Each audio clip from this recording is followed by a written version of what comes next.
Plantation de café cacao que le président ivoirien Félix Houphouët-Boigny s'est bâti une immense fortune. Quand il meurt en 1993, le magot d'Houphouët-Boigny est estimé entre 7 et 11 milliards de dollars.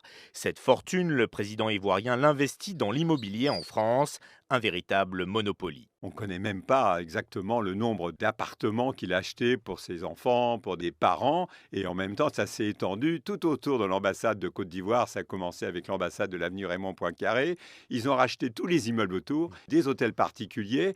Il allait beaucoup à Marne-la-Coquette où il avait acheté 17 villas. Enfin, il était l'un des principaux propriétaires de l'immobilier parisien. C'était vraiment impressionnant. L'argent est placé dans des coffres en Suisse, essentiellement à la banque UBS, de l'argent qui suscite beaucoup de convoitises dans l'entourage du président ivoirien, un pillage de son héritage, estime l'avocat de la veuve d'Houphouët-Boigny, Jean-Paul Baduel. Elle a été totalement écartée de la succession. Il y a eu des courtisans qui ont utilisé des procurations, voire des fausses signatures, pour détourner les fonds ou pour faire fonctionner les comptes suisses, parce que c'est extraordinaire, vous êtes mort et les comptes continuent à fonctionner, envoyer de l'argent à gauche à droite. Il faudrait des explications précises. À partir des années 80, c'est une Française, Dominique Folloroux, qui gère ce patrimoine colossal, à la tête d'une agence immobilière AICI, implantée en France et en Afrique. Sa gestion intrigue un ancien conseiller du président Gbagbo, Bernard Houdin,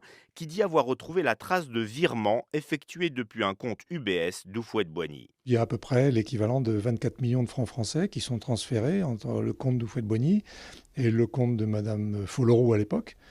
Et d'ailleurs sur des comptes qui sont ou à Sanary, c'est-à-dire en France, ou à Monaco, ou directement à Genève, à la société de banque suisse.